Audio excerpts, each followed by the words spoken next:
Hello friends. इस video में आज हम आर्डिनो बोर्ड में लगने वाली माइक्रो कंट्रोलर चिप एटमेका 328 के बारे में जानेंगे।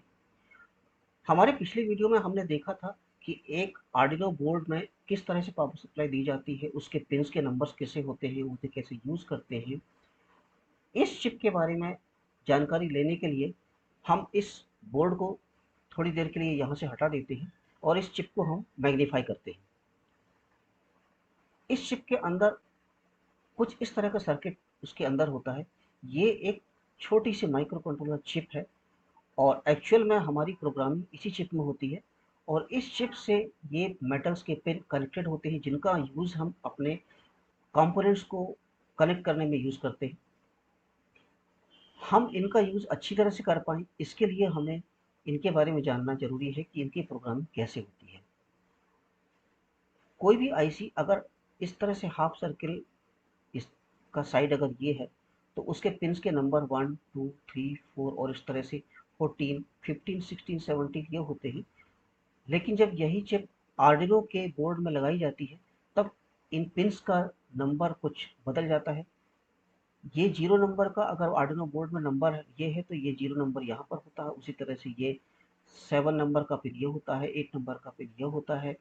हमें अपने प्रोग्राम में इन्हीं नंबर को यूज़ करना है, इसलिए हमें इन्हें याद रखना ज़रूरी है। यहाँ पर हमें 2 पॉइंट्स डिस्कस करने होंगे। पहला पॉइंट ये है, अगर हमें इन पिन्स को यूज़ करना है तो वो 2 तरह से बिहेव करते हैं। या तो वो एज ए इनपुट यूज़ होंगे या तो वो एज ए आउटपुट यूज़ होंगे। तो इन्हें अगर हमें यूज़ करना है एज ए इनपुट या एज ए आउटपुट तो कैसे करते हैं आइए देखते हैं। किसी भी पिन को अगर आपको इनपुट सेट करना है या आउटपुट सेट करना है तो उनके मोड को सेट करना होता है। उसके लिए कमांड हमारे पास है पिन मोड। अगर हमने पिन मोड को इस तरह से यूज़ किया है, पिन मोड, पिन नंबर और उसका मोड, यानी हमने इस कमांड में 2 नंबर की पिन को इनपुट डिक्लेयर किया हुआ है। यानी उसी तरह से अगर हम किसी पिन दूसरी पिन को डिक्लेयर करना चाहें, जैसे कि हमने यहाँ पर पिन मोड 5 इनपुट से 5 नंबर की पिन को इनपुट सेट किया हुआ है। इस कमांड में हमने 4 नंबर की पिन को आउटपुट डिक्लेयर किया हुआ है। तो इस तरह से हम किसी भी पिन को इनपुट या आउटपुट डिक्लेयर करते हैं। अगर हमने किसी दूसरी पिन को अगर इनपुट आउटपुट डिक्लेयर नहीं किया है, इसका मतलब ये है कि वो पिन यूज में नहीं होगी, ना उसमें कोई डेटा अंदर जाएगा, ना कोई डेटा वहां से बाहर आएगा। हम इस एग्जाम्पल से समझते हैं। हम जब किसी क्राउडेड हॉल में जाते हैं, जैसे कि कोई shopping mall, cinema hall, function hall, तो वहां पर कुछ गेट्स को एंट्री गेट डिक्लेयर किया जाता है और कुछ गेट्स को एग्जिट डिक्लेयर किया जाता है। इसी तरह से हमारे माइक्रो कंट्रोलर की पिन्स भी वर्क करते हैं। वहाँ पर अगर कुछ गेट्स को बंद किया गया है, इसका मतलब हम उसमें ना कोई इनपुट है ना आउटपुट है। तो ठीक इसी तरह से हमारे माइक्रो कंट्रोलर के पिन भी वर्क करते हैं। यहाँ पर आप जैसे देख रहे हैं, यहाँ पर कुछ कंपोनेंट्स हमारे इनपुट होते हैं, कुछ कंपोनेंट आउटपुट्स होते हैं। तो इन्हें हम यूज़ करते वक्त जिस पिन को हमने इनपुट डिक्लेयर किया है वहाँ पर इनपुट डिवाइस लगाया जाता है, जिस पिन को हमने आउटपुट डिक्लेयर किया है वहाँ पर आउटपुट डिवाइस लगाए जाते हैं। तो इस तरह से बहुत सारे डिवाइस हमारे पास या तो इनपुट होते हैं या आउटपुट होते हैं। दूसरा पॉइंट यहाँ पर ये है कि जब कोई डेटा यहाँ पर माइक्रो कंट्रोलर के अंदर जाता है या बाहर आता है तो वो 2 तरह का होता है। एक होता है डिजिटल, दूसरा होता है एनालॉग। डिजिटल सिग्नल यानी या तो ऑन या ऑफ, इसके सिर्फ 2 स्टेट होते हैं। या तो ऑफ होगा, कंप्लीटली ऑफ होगा, या तो कंप्लीटली ऑन होगा। ये यहाँ पर अगर हम 5 वोल्ट मानते हैं, क्योंकि अगर हम आर्डिनो में वर्क कर रहे हैं तो हमारे लिए 5 वोल्ट हो सकता है। तो या तो ये वोल्टेज 0 होगा या 5 वोल्ट होगा। अगर ये एक बल्ब है जो इस वक्त ऑफ है, जब ये ऑफ होगा तो कंप्लीटली डार्क होगा और ऑन होगा तो कंप्लीटली ब्राइट होगा। तो यहाँ से यहाँ तक ये ऑफ है, यहाँ से यहाँ तक ये कंप्लीटली ऑफ है यानी डार्क है, और यहाँ से यहाँ तक ये कंप्लीटली ऑन है। फिर यहाँ से इतना टाइम तक ये ऑफ होगा और फिर यहाँ से यहाँ तक ये कंप्लीटली ब्राइट होगा। यानी ये बल्ब या तो कंप्लीटली ब्राइट है या कंप्लीटली डार्क है। तो इसे हम कहते हैं डिजिटल सिग्नल। लेकिन एनालॉग सिग्नल के साथ ऐसा नहीं होता है। एनालॉग सिग्नल में वैल्यू 0 से लेकर धीरे धीरे धीरे भी बढ़ सकती है, बहुत तेजी से भी बढ़ सकती है, घट भी सकती है। तो एक बार फिर से हम अगर इसे टाइम लाइन में देखें तो ये जब धीरे धीरे जब ये टाइम बढ़ता है तब इसका ब्राइटनेस भी आप देख रहे हैं बढ़ता, उसी रेशो में बढ़ रहा है और उसी तरह से ये कम भी हो रहा है और ये फुल ब्राइटनेस पे है इस वक्त और इस वक्त ये डार्क है, यानी कंटिन्यूसली ये कोई भी वैल्यू वेरी होती है। तो ये होते हैं एनालॉग सिग्नल।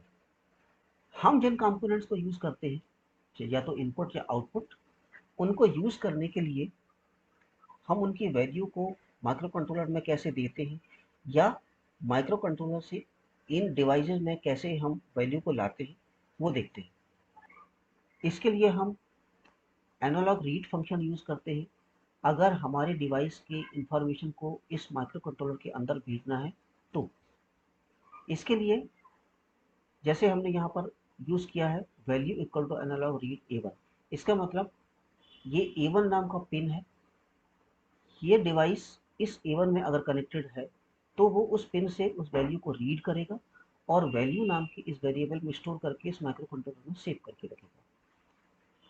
अगर हमें किसी आउटपुट कंपोनेंट में कुछ वैल्यू माइक्रो कंट्रोलर के अंदर से इन्हें देनी है तो उसके लिए हमारे पास कमांड होता है एनालॉग राइट। हमने एग्जांपल के लिए A1 पिन का ही यूज किया हुआ है, यानी ये डिवाइस अगर A1 से कनेक्टेड है तो वहां से वैल्यू अंदर से बाहर आके इस डिवाइस को दी जाएगी। वैल्यू वो वैल्यू है जो कि इस डिवाइस को दी जा रही है।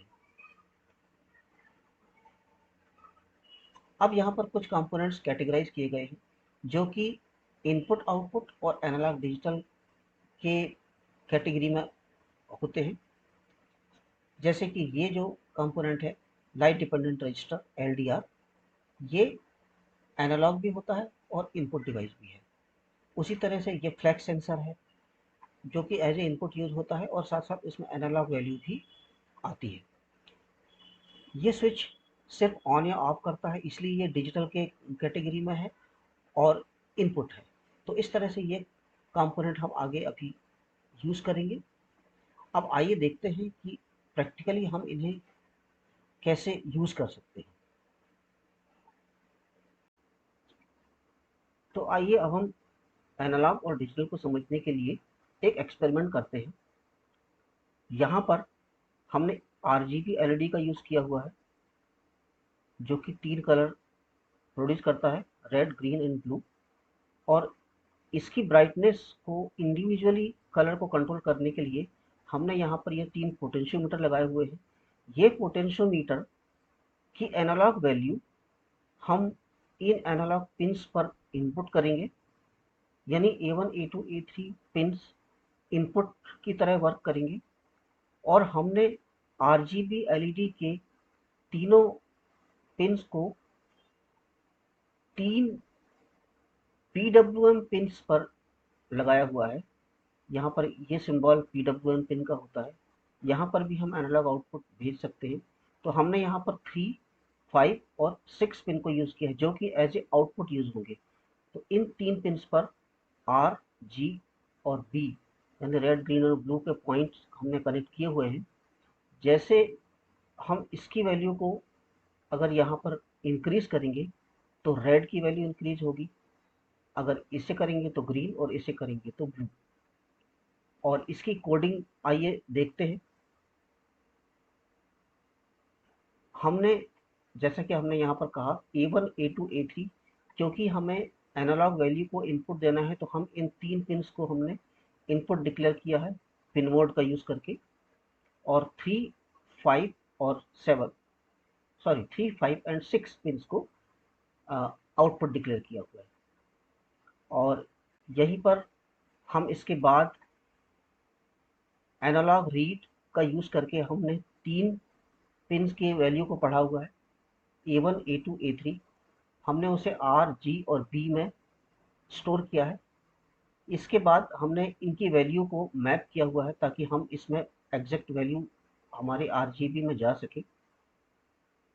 और उसके बाद हमने इसे एनालॉग राइट का यूज करके इन नई वैल्यू को हमने राइट किया है 3, 5 और 6 पर। यानी हम जैसे जैसे इसकी वैल्यू को इंक्रीज करेंगे या इसकी वैल्यू को इंक्रीज करेंगे तो उसके अकॉर्डिंगली यहाँ पर आर जी और बी के तीनों पॉइंट की वैल्यू इंक्रीज और डिक्रीज होगी। तो आइए इसका डेमो हम देखते हैं। स्टार्ट सिमुलेशन हमने किया है और देखिए इस वक्त ये तीनों इस समय 0 पर हैं, तो इसलिए एलईडी इस वक्त ऑफ है। हम इसे हटा के पहले देखते हैं। अब हम जब आर की वैल्यू को इंक्रीज करेंगे तो धीरे धीरे आर की वैल्यू बढ़ रही है और आर की वैल्यू कम हो रही है। आर मतलब रेड की वैल्यू कम हो रही है और ये 0 हो गया। यहाँ पर अगर हम ग्रीन को चेंज करेंगे तो ग्रीन की वैल्यू बढ़ेगी, ब्राइटनेस भी बढ़ रही है जैसा आप नोटिस कर रहे हैं। इसे भी 0 लाते हैं। उसी तरह से अगर हम ब्लू को इंक्रीज करेंगे तो ब्लू की वैल्यू बढ़ रही है। अब अगर हम तीनों वैल्यू को मैक्सिमम करते हैं तो हमें पता है कि तीनों वैल्यू को मैक्सिमम करने पर वाइट कलर बनता है। देखिए इस वक्त प्योर वाइट कलर का एलईडी जल रहा है। हम यानी इस पे कुछ मिक्सिंग करके कोई दूसरा कलर भी हम बना सकते हैं। जैसे आप देख रहे हैं यहाँ पर हमने कुछ दूसरा कलर बनाया हुआ है। ये यहाँ पर ये मैजेंटा कलर बन गया है और हम इसे एडजस्ट करेंगे तो कुछ और कलर बन सकते हैं। तो ये तो हमने टिंकर कैट पर सर्किट को बनाया हुआ है। तो इससे हम समझ सकते हैं कि हमने एनालॉग रीड और एनालॉग राइट का यूज़ कैसे करना है। आइए इसे हम प्रैक्टिकली भी देखते हैं।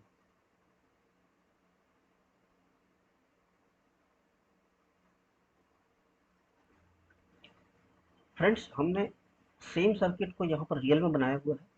इसमें 3 यहाँ पर वेरिएबल रेजिस्टेंस हमने लगाए हुए हैं और ये जो एलईडी आरजीबी एलईडी जल रहा है ये मिनिमम रेजिस्टेंस के कुछ एरर के कारण यहाँ पर ये मिनिमम पे जल रहा है। एक्चुअल में इसे ऑफ होना चाहिए।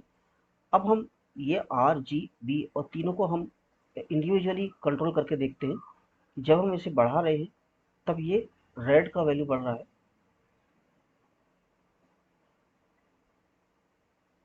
अब हम इसे कम कर देते हैं जैसा हमने टिंकर कैट में देखा था।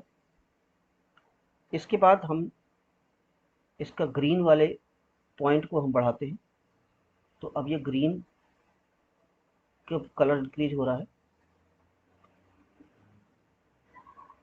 इसे भी हम मिनिमम पे कर देते हैं और इसे करने पर ब्लू आना चाहिए। देखते हैं तो ये ब्लू इस तरह से आ रहा है। कैमरे के रिफ्लेक्शन के कारण आपको क्लियर नहीं दिख रहा होगा।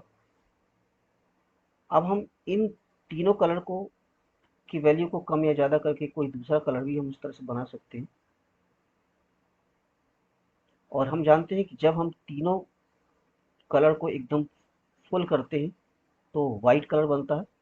तो ये देखिए इसको हमने फुल कर दिया है तो ये तीनों ये वाइट बन गया है। ब्राइटनेस कुछ ज़्यादा हो गई है। मैं तीनों को कम कर देता हूँ। अभी देखिए ये येलो कलर बन गया है। मैंने इसको भी कम कर दिया है। अब ये फुली रेड पर है।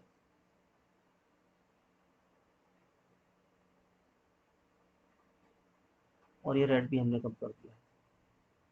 तो इस तरह से हमारा प्रैक्टिकली एनालॉग और एनालॉग रीड एंड राइट का हमने प्रैक्टिकल डेमो देखा। उम्मीद करता हूँ कि ये वीडियो आपको पसंद आया होगा। इस वीडियो को लाइक और शेयर करें और चैनल को सब्सक्राइब करना ना भूलें। नेक्स्ट वीडियो में हम जल्दी ही मिलते हैं। Thank you.